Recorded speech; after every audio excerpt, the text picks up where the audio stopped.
I'll just start with a timeline of what we're looking at in regards to this case. Like I said, this was a joint effort in terms of multiple law enforcement agencies who assisted in this.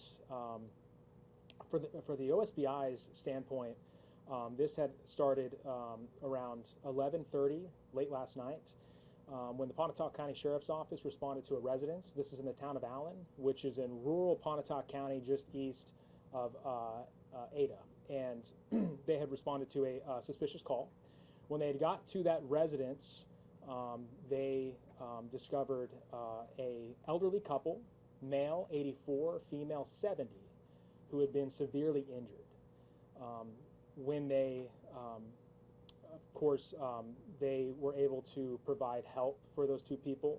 The female was pronounced dead at the scene. The male was transported to a local hospital where unfortunately he also passed away. As that investigation continued, Pontotoc County Sheriff's Office requested the OSBI's investigative assistance to look into that scene and to do what we can in order to track the person down who is responsible for that crime.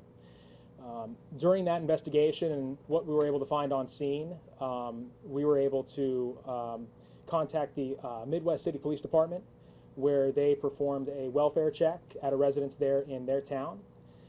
When they got to that residence, they also discovered a individual there who was also deceased. During that process of the OSBI working with not only the Pontotoc County Sheriff's Office, the Midwest City Police Department, and OHP as well, we were all able to identify a person of interest who we believe is linked to these three murders. You can imagine that from Pontotoc County all the way over to Midwest City, that's a large area that with all our resources and all the agencies combined had to use in order to search that entire area. You know, all law enforcement officials worked throughout the entire night, and they did not stop until this person was found. Just before 9 a.m. this morning, fortunately, the suspect was located in rural Hughes County, where the Hughes County Sheriff's Office assisted us with that as well. That suspect, of course, was arrested and transported to the Pontotoc County Jail. At this time is where he's being held. Charges are still pending, but you know, when you look at a case like this, I mean, you're talking about in a short amount of time, quickly, 3 innocent people who are now gone. There's, you know, obviously the agencies had to reach out to loved ones, those who knew these 3 people, and this is an extremely sad case. But for the OSBI, OHP, Pontotoc County Sheriff's Office, Midwest City Police Department, what mattered most for us is in that scenario was to track down the person responsible for these murders and place them into custody, and we're fortunate enough that we were able to do that rather quickly with the amount of ground that we had to cover during those cases. So right now, it's going to be an ongoing investigation in terms of the motive from the suspect, in terms of relationship with the victims. We're still looking into all of that. So that's going to be an ongoing investigation with all the agencies combined. But again, this couldn't have happened, and this couldn't have happened as quickly as it did without the help of all the agencies involved. And again, this was a person who we believe at this time committed these horrible crimes and was you know, on the run and was armed and dangerous. So very fortunate we were able to place him into custody. 2 things. One, the stolen car. Can we talk anything about that? There was a stolen car found in Pontotoc County. So the other thing I was going to mention was that, so the Midwest City Police Department, of course, is going to go into specifics with that homicide that they had. But what I can confirm is that there was information that we gathered from our scene that was able to link to their scene. So we were able to provide that to them, and that's how they were able to find that 3rd victim.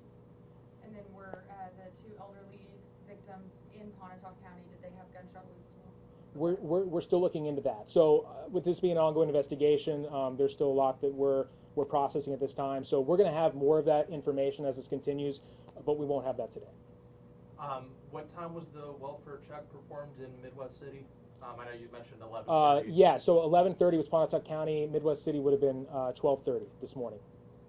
Would you say the suspect went on a killing spree? You say they were just, you know, for it to be kind of organized, 3 different people what I can say is that, again, it was a short amount of time in two cities that were rather far away from one another.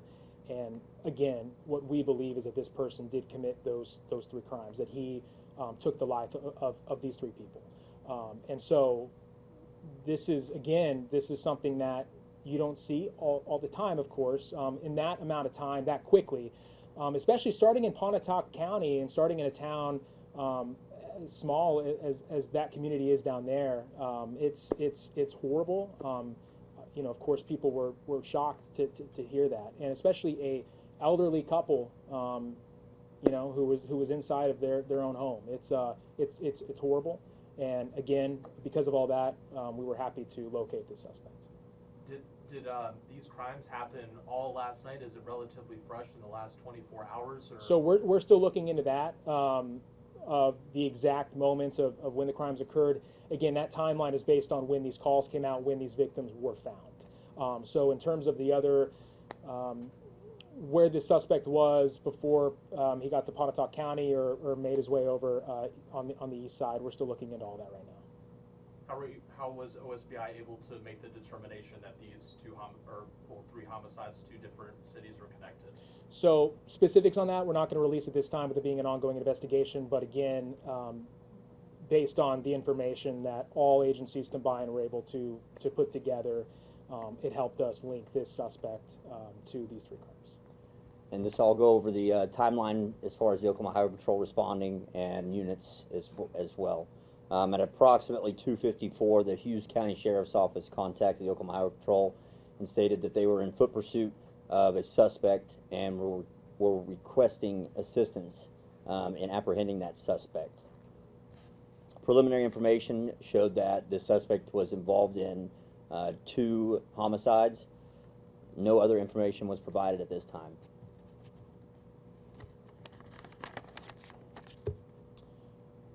At approximately 3:20 this morning, the Oklahoma Highway Patrol tactical team was activated and responded to the area with various resources, including drones. At 6:52, the Oklahoma Highway Patrol aviation unit was activated, including fixed-wing aircraft. At approximately 8:12 this morning, the suspect was taken into custody.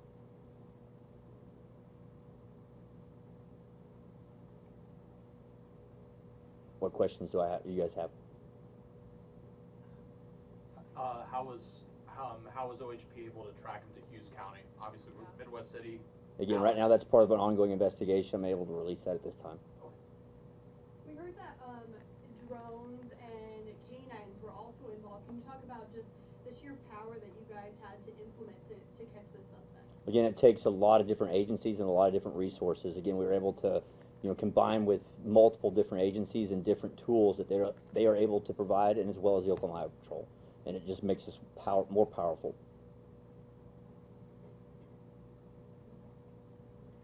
Would you be able to illustrate some of the challenges and obstacles that OHP and other agencies have to work through when a case like this is involved in such a large area? Again, it's just, communication is key, and luckily the Oklahoma Highway Patrol we communicate very well with other agencies, and other agencies communicate with us as well. And again, that's a great partnership.